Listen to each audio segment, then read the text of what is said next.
Solo levelling के episode 3 की शुरुआत में हम लोग देखते हैं वो स्टैचू जिन्वू की काफी ज्यादा बुरी हालत कर देते हैं। वो स्टैचू जब उसे पूरी तरीके से खत्म करने वाले होते हैं, ये देखकर वो मन में सोचता है काश मेरे पास एक और मौका होता। वो स्टैचू जैसे उसके ऊपर हमला करते हैं, उसके सामने एक मेन्यू ओपन होता है जिसमें लिखा था कांग्रेचुलेशन, तुम एक प्लेयर बन गए हो। और अब अचानक से जिन्वू हॉस्पिटल के बेड में उठता है। वह अब याद करता है कि उस डंजन के अंदर उसके हाथ पैर कट गए थे, लेकिन अब जैसे वो अपने हाथ और पैर को देखता है वो हैरान हो जाता है क्योंकि वो तो जुड़े हुए हैं और उसकी छाती में भी चोट लगी थी, लेकिन यहाँ पर अब उसका कोई भी निशान नहीं है। वह सोचने लगते हैं कि क्या वो सब एक सपना था। तभी हम लोग देखते हैं कि वहाँ पर दो लोग आ जाते हैं। एक बंदा जिनके पास आकर कहता है कि मेरा नाम वो है और मैं हंटर एसोसिएशन सर्वेलेंस टीम का मैनेजर हूँ। वो सुनकर जिन सोचता है कि आखिर इन लोगों का मुझसे क्या काम है। अगले सीन में हम लोग देखते हैं कि वो लोग जिनको बताते हैं कि तुम 3 दिन से बेहोश थे। ये सुनकर जिन हैरान होता है और कहता है कि जूहू और सोंग कहाँ पर हैं। तो वो बताता है कि वो लोग ठीक है, लेकिन सोंग ने अपना हाथ खो दिया है, तो शायद से वो अब एक हंटर के तौर पर रिटायर हो जाएगा। और उस इंसिडेंट की वजह से जूहू काफी ज्यादा ट्रॉमेटाइज है, तो वो एक साइकेट्री के निगरानी में है। उसकी कंडीशन देखकर नहीं लगता है कि वो अब कभी हंटर बनेगी। वह बताता है कि उस डंजन में से सिर्फ 6 लोग ही सर्वाइव कर पाए हैं। एक हंटर की जॉब काफी डेंजरस होती है, लेकिन ऐसा ट्रेजिक आउटकम आना काफी रेयर है। सबसे ज्यादा अजीब बात तो ये है कि जो सर्वाइवर बाहर निकल गए थे, उन्होंने आकर व्हाइट टाइगर गिल्ड को सारी दुर्घटना बताई। तो जब वो गिल्ड वहां पर पहुंची तो वो हैरान हो गए क्योंकि वहां पर तुम पड़े हुए थे और वहां पर कोई भी टेंपल और स्टैचूज नहीं थे जैसे सर्वाइवर ने बताया था। इस बात पर बिलीव करना काफी ज्यादा मुश्किल है। उस जगह से मरे हुए लोगों की बॉडी तक नहीं मिली है। इससे तुम लोगों के ही ग्रुप पर शक जाता है। हम लोग को थोड़ा सा शक है, क्या तुमने सेकंड अवेकनिंग एक्सपीरियंस करी है? ये सुनकर जिन भी हैरान होता है और कहता है क्या सेकंड अवेकनिंग? जिन्हें बताते हैं कि एक हंटर की पावर तब डिटरमाइन होती है जब उसकी अवेकनिंग होती है, और अवेकनिंग के बाद पावर कभी चेंज नहीं होती है। लेकिन कुछ रेयर केसेस में हंटर के साथ सेकंड अवेकनिंग होती है। इससे वो अपनी पिछली लिमिट को क्रॉस कर सकते हैं और ए या फिर एस रैंक तक जा सकते हैं। जिन अब थोड़ा सा खुश हो जाता है कि उसकी सेकंड अवेकनिंग हुई होगी। तभी वो लोग उसके सामने माना मीटर रख देते हैं और कहते हैं कि अपना हाथ इसके ऊपर रखो। जिन भी अपना हाथ उसके ऊपर रखने वाला होता है, वहीं वो सोचने लगता है कि अगर जो सर्वाइवर्स ने बताया है कि उनका सामना ऐसे मैजिक बीस्ट से हुआ जो कि इंस्टेंटली उन लोग को मार रहा था, तो ऐसा हो ही नहीं सकता है कि जिन्वू जैसा एक लो लेवल हंटर सर्वाइव कर पाया है और वहाँ पर कोई स्टैचूज भी नहीं थे। इसका मतलब तो यही हो सकता है कि जिन्वू की सेकंड अवेकनिंग हुई है। वो लोग अब जिन्वू का माना चेक करते हैं और उन्हें पता चलता है कि उसका माना तो सिर्फ 10 ही है। जिन अब उन लोगों से कहते हैं अगर मेरी फिर से अवेकनिंग हुई है तो अब मेरी कौन सी रैंक है? तो वो लोग अब थोड़ा सा डिसअपॉइंट होकर कहते हैं माफ करना, शायद से हमें गलतफहमी हो गई है। वो लोग अब चले जाते हैं और कहने लगते हैं कि एक ई रैंक के पास ही 70 माना होता है और जिन्वू के पास 10 है, वो तो काफी कमजोर निकला। मैं वो सोचने लगता है कि वो डंजन गायब हो गया है और उसे वापस से एक्सप्लोर नहीं किया जा सकता है, तो आखिर जिन्वू ने सर्वाइव कैसे किया? वहीं पर अब जिन्वू भी थोड़ा सा डिसअपॉइंट होकर लेट जाता है और सोचता है कि आखिर इन लोगों ने मुझसे इस चीज के बारे में क्यों नहीं पूछा जो कि हवा में उड़ रही है। लगता है इसे सिर्फ मैं ही देख पा रहा हूँ। वो अब यहाँ पर एक मेन्यू की बात कर रहा होता है। वो उसे टच करके भी देखता है और उसे पता चलता है कि ये टच पैनल नहीं है। तभी अब उसे वापस से वही स्टैचूज की मेमोरी आने लगती है और उसके सामने एक नोटिफिकेशन पैनल ओपन होता है जिसमें उसे पूछा गया था कि तुम क्वालिफाई हो, क्या तुम प्लेयर बनना चाहोगे? अगर एक्सेप्ट नहीं करोगे तो 0.02 सेकंड में तुम्हारा हार्ट रुक जाएगा। जिन्वू ये सारी मेमोरी याद कर रहा होता है, तभी उसकी बहन जिना वहाँ पर आ जाती है। वो जिन्वू को जगह हुआ देख काफी रिलीफ फील करती है और कहती है कि तुम्हें अपना ख्याल रखना चाहिए, मुझे तुम्हारी काफी चिंता हो रही थी। जिन्वू अब उसे माफी मांगता है तो उसकी बहन कहती है कि हमेशा तुम्हारी बुरी हालत हो जाती है, अगर अगली बार ऐसा कुछ हुआ तो मैं अपना स्कूल छोड़कर एक जॉब ले लूंगी जिससे कि तुम्हें हंटर नहीं बनना पड़ेगा। तो जिन्वू कहते हैं ठीक है, समझ गया, माफ कर दो। वैसे क्या तुम इस चीज को देख पा रही हो? जिन्वू को पता चलता है कि जिना उस मेन्यू को नहीं देख पा रही होती है जो कि वो देख पा रहा होता है। वो अब अपनी बहन से कहता है क्या तुम्हें पता है कि गेम्स में कभी कभार अनरीड नोटिफिकेशन दिखती है, तुम उन्हें कैसे रीड कर पाती थी? तुम काफी सारे गेम्स खेला करती थी तो तुम्हें पता होगा। तो जिना कहती है कि यूजुअली तुम अपने मैसेज बॉक्स को ओपन करते हो। तभी जिन्वू के सामने एक और नोटिफिकेशन आती है जिसमें लिखा होता है डेली क्वेस्ट। वो सोचने लगता है कि पहले तो मेरे सामने प्लेयर नाम की कोई चीज आई थी। ये देखकर उसकी बहन कहती है कि देखकर लगता है कि तुम ठीक हो, मैं जा रही हूँ, अपना ख्याल रखना। ऐसा बोलने के बाद वो अब बाहर आ जाती है जहाँ पर उसकी वही दोस्त जिसका नाम सोंग ही होता है वो उसका वेट कर रही थी। जिन्वू वहीं पर पढ़ता है कि सिस्टम डिजाइन किया गया है प्लेयर के डेवलपमेंट को असिस्ट करने के लिए, अगर फेल हो जाओगे तो पेनल्टी मिलेगी। जिन्वू को समझ ही नहीं आ रहा होता है कि आखिरकार ये सब है क्या। उसके सामने वापस से वही डेली क्वेस्ट आती है जिसमें स्ट्रेंथ ट्रेनिंग लिखा था।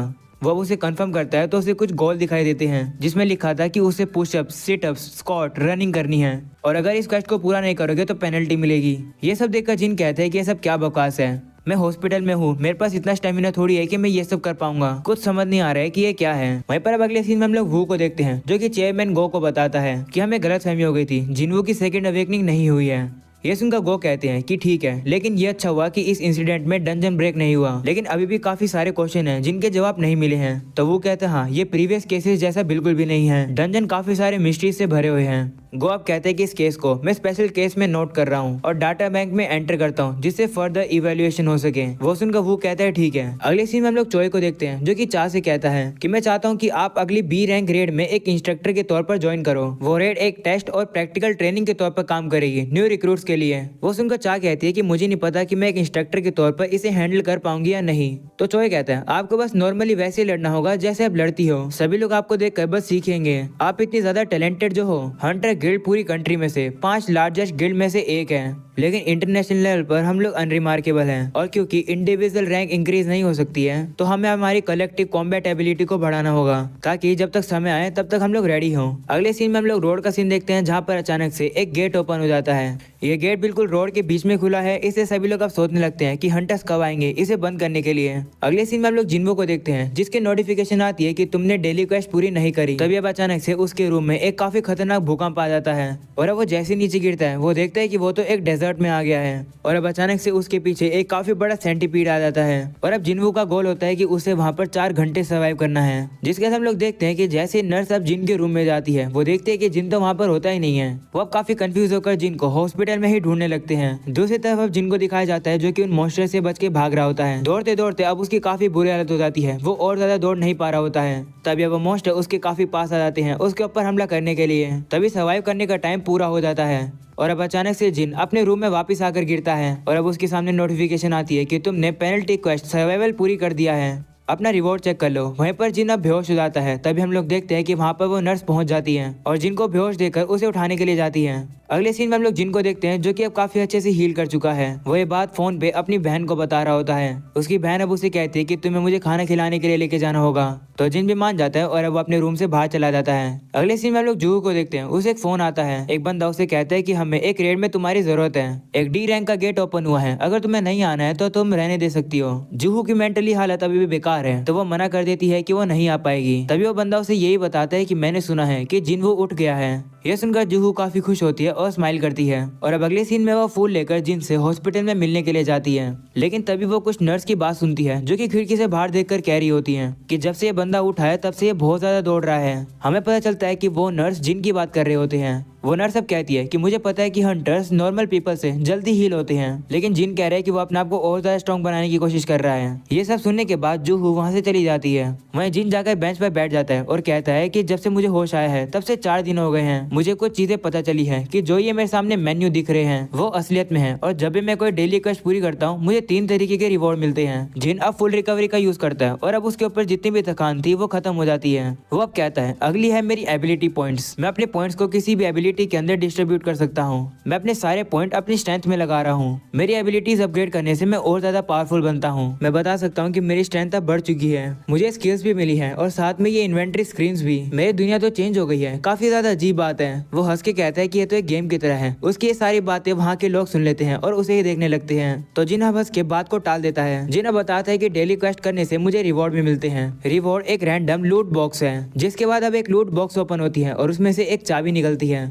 जिन अब कहते हैं कि अब तक मुझे बस यूजलेस चीजें मिलती जा रही हैं, जैसे पेन और बैंडेजेस। उसे पता चलता है कि इसकी का यूज किया जा सकता है इंस्टेंट डंजन के लिए। जिन अब सोचने लगता है शायद से ये चीज मेरी मदद कर सकती है मुझे और ज्यादा स्ट्रॉन्ग बनने में। अगले सीन में हम लोग को न्यूज रिपोर्ट दिखाई जाती है जहाँ पर शहर में काफी सारे गेट ओपन हो चुके हैं। अगले सीन में अब हम लोग जिन को देखते हैं जो कि अपनी मॉम से मिलने के लिए आता है। हमें अब 4 साल पहले की घटना दिखाई जाती है जहाँ पर अचानक से उसकी मॉम बेहोश होकर नीचे गिर जाती है। वो जब अपनी मॉम को हॉस्पिटल में लेकर जाते हैं तो डॉक्टर उन्हें बताता है कि तुम्हारी मॉम को इटरनल स्लीप डिजीज हुई है, इसे फाइनल रेस्ट भी कहा जाता है। ये बीमारी इस दुनिया में तब से आई है जब से इस दुनिया में गेट ओपन होने शुरू हुए हैं। 10,000 लोगों में से किसी एक पर्सन को ये होती है। थ्योरीज के हिसाब से ये बीमारी कंटिन्यूसली माने के एक्सपोजर में आने से होती है। Modern medicine life support provide कर सकती है, ये बेस्ट है और यही हम लोग कर रहे हैं। सीन प्रेजेंट का आता है जहाँ पर हम लोग जिन को देखते हैं जो कि काफी सारे पुशअप्स कर रहा होता है क्योंकि उसकी ये क्वेस्ट है। वो अब याद करता है कि पैसे कमाने के लिए वो कंस्ट्रक्शन साइट पर काम करता था, लेकिन जब उसकी अवेकनिंग हुई तो वो हंटर बनने के लिए क्वालिफाई हो गया।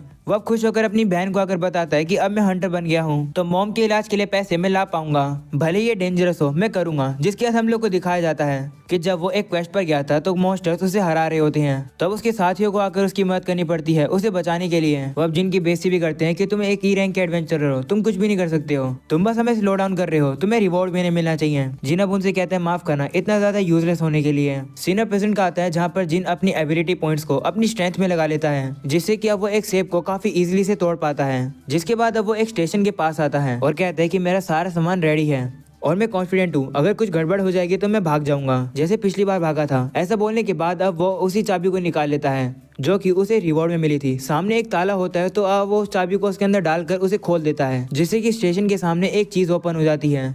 वो अब उसके अंदर जाता है और उसे नोटिफिकेशन मिलती है कि तुम इंस्टेंट डंजन के अंदर आ चुके हो। तभी वो देखता है कि वहाँ का जो गेट होता है वो बंद होने लगा है। वो उसे रोकने की कोशिश करता है लेकिन अब वो गेट पूरा बंद हो जाता है। ये देखकर वो परेशान हो जाता है। तभी वो देखता है कि एक लेडी वहाँ पर आती है जो कि उस जगह से बाहर निकल जाती है। ये देखकर जिन समझ जाता है कि वो एक दूसरी डायमेंशन के अंदर है। वो अब कहते हैं कि इंस्टेंट डंजन नॉर्मल डंजन की तरह नहीं है, ये काफी ज्यादा खतरनाक जगह है, काश मैं यहाँ से भाग पाता, लेकिन अब गेट बंद हो चुका है तो मैं नहीं जा सकता हूँ। उसके सामने अब एक नोटिफिकेशन आती है, उसमें लिखा होता है कि तुम डंजन से तब तक बाहर नहीं निकल सकते हो जब तक तुम बॉस को ना हरा दो या फिर टेलीपोर्टेशन स्टोन यूज करो। जिनको समझ नहीं आता है कि ये टेलीपोर्टेशन स्टोन क्या है, तब उसके पास यही ऑप्शन बचा कि उसे ये डंजन क्लियर करना होगा। उसे पता है कि उसके लिए ये काफी ज्यादा डेंजरस काम है, लेकिन फिर भी अब उसके पास कोई चॉइस नहीं है, तो वो अब अंदर चला जाता है। तभी अचानक से उसके सामने 3 गॉब्लिन आ जाते हैं, जिनको अब याद आता है कि पिछली बार गॉब्लिन्स ने ही उसे घायल किया था। हम लोग अब देखते हैं कि वो गॉब्लिन्स जिनके ऊपर हमला करने लगते हैं, जिन भी अब उन सभी को डॉज कर रहा होता है। इसी तरीके से वो काफी देर तक उनके अटैक को डॉज कर रहा होता है। उसका बैग भी उसके हाथ से छूट जाता है और अब वो भी नीचे गिरता है, लेकिन वो हार नहीं मानता है। वो खड़ा होकर अब एक गॉब्लिन को मार ही देता है और अब इसी तरीके से वो काफी ज्यादा और मेहनत करके बाकी 2 गॉब्लिन्स को भी मारता है और कहता है कि मैं थोड़ा ताकतवर हो गया हूँ। तभी अचानक से दीवार तोड़कर एक वुल्फ वहाँ पर आ जाता है,